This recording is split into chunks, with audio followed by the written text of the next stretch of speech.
Hello again, I'm Michael Nath, and I will begin business now from Russia, looking at the impact of the ongoing crisis on the state of the economy and business activities across the globe. Now, the Organization of Petroleum Exporting Countries says the war between Russia and Ukraine has frightened investors from the oil and gas industry and also rattled commodity markets. Speaking at the Nigeria Energy Forum, OPEC Secretary General Sanusi Bakindo noted that the war has had adverse effects on the energy market and also resulted in high levels of volatility. Bakindo recalled that what the pandemic has taught OPEC is the value of taking a prudent approach to oil supply and demand developments, but with the flexibility to adapt its strategies as and when needed, ultimately for the well-being of the global community. Bakindo assured the body would continue to hold monthly ministerial meetings to regularly review market conditions and take things step by step to ensure the rebalancing process is sound as we seek a sustainable stability for all. Bakindo, however, condemned the recent calls for investments in new oil and gas projects to be discontinued, particularly in the context of discussions around net zero targets. Now, the U.S., along with the European Union and a group of 7 countries, will move to revoke most favored nation trade status for Russia over its invasion of Ukraine. That's according to a source familiar with the matter who spoke on the condition of anonymity to preview the announcement. The person said each country would have to follow its own national processes. Stripping most favored nation status from Russia would allow the U.S. and allies to impose higher tariffs on some Russian imports, increasing the isolation of the Russian economy in retaliation for the invasion. The move comes as bipartisan pressure has been building in Washington to revoke what is formally known as permanent normal trade relations with Russia. Ukrainian President Volodymyr Zelensky pressed the U.S. and allies to take action against Russia in remarks to Congress over the weekend. It follows days after Biden moved to ban imports of Russian oil and gas products. Meanwhile, the United States government has announced an additional donation of $53 million as humanitarian assistance to support innocent civilians affected by Russia's invasion of Ukraine. This was revealed by Vice President Kamala Harris on Thursday during her trip to Warsaw, Poland. The funds will be provided through the U.S. Agency for International Development. And in a statement by the White House, the $53 million is in addition to the nearly $54 million earlier announced, aimed at providing critically needed health supplies, food assistance, high thermal blankets, and other reliefs. Still on the economic impact of the Russia-Ukraine war, the International Monetary Fund warns Nigeria and other African countries are vulnerable to higher food and fuel prices, low tourism revenues, and difficulty accessing the international capital markets as a result of the war going on in Ukraine.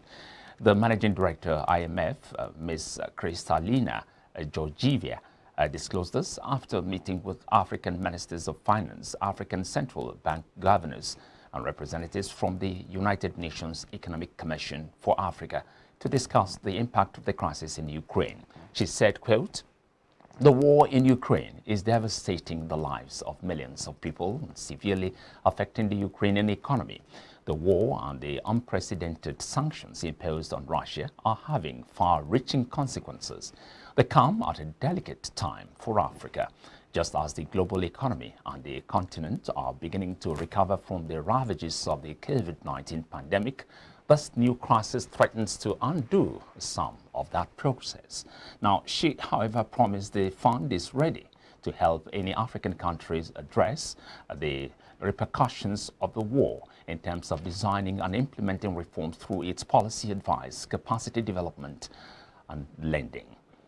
End of quote. Now, the federal government on Thursday called on the United States government to support Nigeria with funds to develop Nigeria's natural gas resources so as to serve as an alternative source of energy for Europe. It made the call on the heels of the war by Russia in Ukraine, which posed the threats and disruption of gas supplies from Russia to the entire Europe. The Minister of State Petroleum Resources, Timmy Presilva, disclosed this while speaking at a meeting with the U.S. Secretary of Energy, Jennifer Granholm, on the sidelines of the ongoing CERA Week in Houston, Texas. Silva said the collaboration between the U.S. and Nigeria in this area would be of immense benefit to both countries, as well as the entire globe.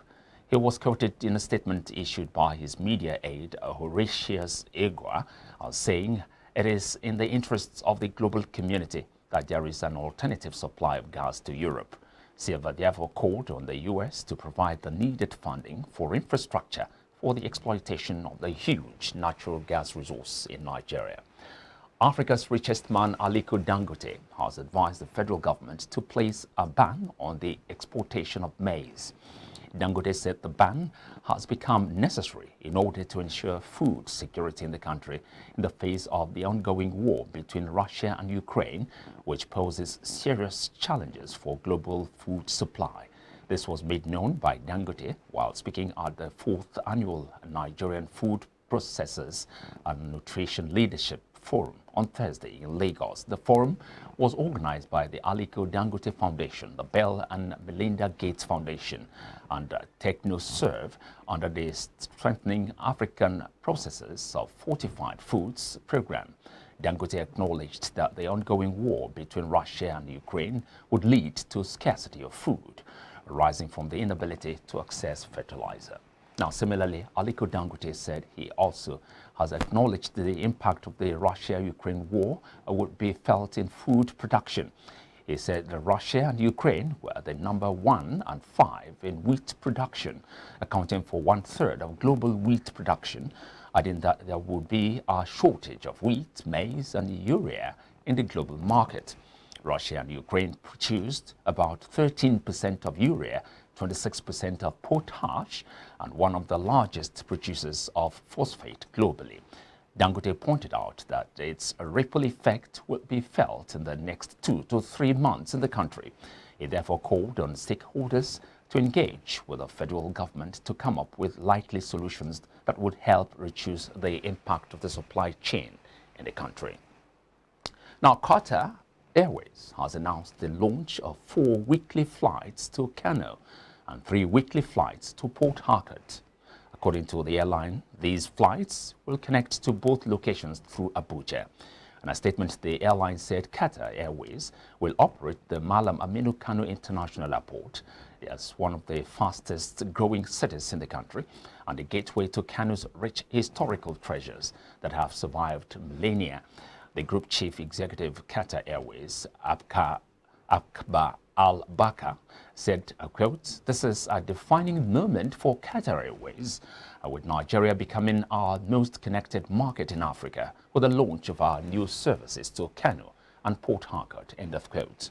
Now, investors gained a 41.44 billion naira on Thursday at the end of trading on the floor of the Nigerian Exchange Limited.